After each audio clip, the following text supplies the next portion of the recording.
क्या आप जानते हैं कि महाभारत जैसे महान ग्रंथ के रचयिता को आज भी जीवित माना जाता है? तीसरे चिरंजीवी हैं महर्षि वेदव्यास, जिन्हें हिंदू धर्म के सबसे महान ऋषियों में गिना जाता है। उनका जन्म महर्षि पराशर और माता सत्यवती के यहाँ हुआ था। जन्म से ही वे अत्यंत तेजस्वी और ज्ञानवान थे।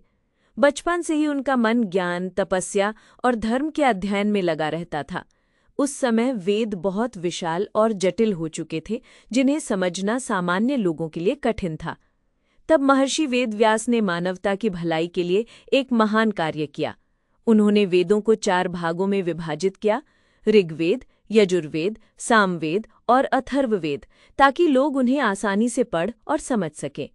इसी महान कार्य के कारण उन्हें वेदव्यास कहा जाने लगा।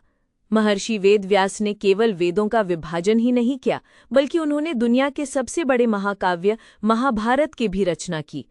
कहा जाता है कि इस महाकाव्य को लिखने में भगवान गणेश ने उनकी सहायता की थी।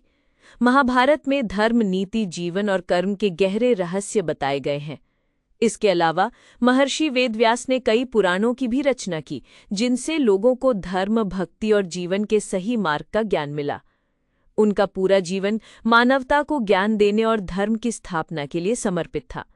हिंदू मान्यताओं के अनुसार महर्षि वेदव्यास आज भी हिमालय के किसी पवित्र स्थान पर तपस्या कर रहे हैं।